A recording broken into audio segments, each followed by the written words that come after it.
தமிழக சட்டமன்ற தேர்தலில் அம்மா மக்கள் முன்னேற்றக் கழகத்திற்கு பிரஷர் குக்கர் சின்னம் ஒதுக்கீடு செய்து இந்திய தேர்தல் ஆணையம் உத்தரவிட்டுள்ளது. சென்னை ஆர்கே நகர் சட்டமன்ற தொகுதி இடைத்தேர்தல் கடந்த 2017ஆம் ஆண்டு டிசம்பர் மாதம் நடைபெற்ற போது பிரஷர் குக்கர் சின்னத்தில் போட்டியிட்ட திரு டிடிவி தினகரன் மக்களின் பேராதரவோடு அமோக வெற்றி பெற்றார். தன்னை எதிர்த்து போட்டியிட்ட இபிஎஸ் ஓபிஎஸ் அணியின் வேட்பாளர் மதுசூதனனை விட 40,707 வாக்குகள் அதிகம் பெற்று திரு டிடிவி தினகரன் மகத்தான சாதனை படைத்தார். அவரை எதிர்த்து போட்டியிட்ட திமுக, பாரதிய ஜனதா ஆகிய கட்சிகளின் வேட்பாளர்கள் மற்றும் சுயேட்சை வேட்பாளர்கள் உள்ளிட்ட 57 பேர் டெபாசிட் இழந்தனர்.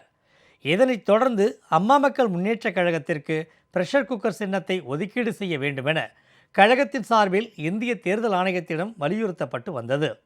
அதன்படி வரும் சட்டமன்ற தேர்தலில் அம்மா மக்கள் முன்னேற்றக் கழகத்திற்கு பிரஷர் குக்கர் சின்னத்தை ஒதுக்கீடு செய்து தேர்தல் ஆணையம் உத்தரவிட்டுள்ளது. ஆர்கே நகர் சட்டமன்ற தொகுதியில் திரு டிடிவி தினகரன் ஏற்கனவே பெற்ற வரலாற்று சிறப்புமிக்க வெற்றியை தொடர்ந்து எதிர்காலத்தில் குவியும் வெற்றிகளை மென்மேலும் உறுதிப்படுத்தும் வகையில் பிரஷர் குக்கர் சின்னம் ஒதுக்கீடு அமைந்திருப்பதாக அரசியல் நோக்கர்கள் கருத்து தெரிவித்துள்ளனர்.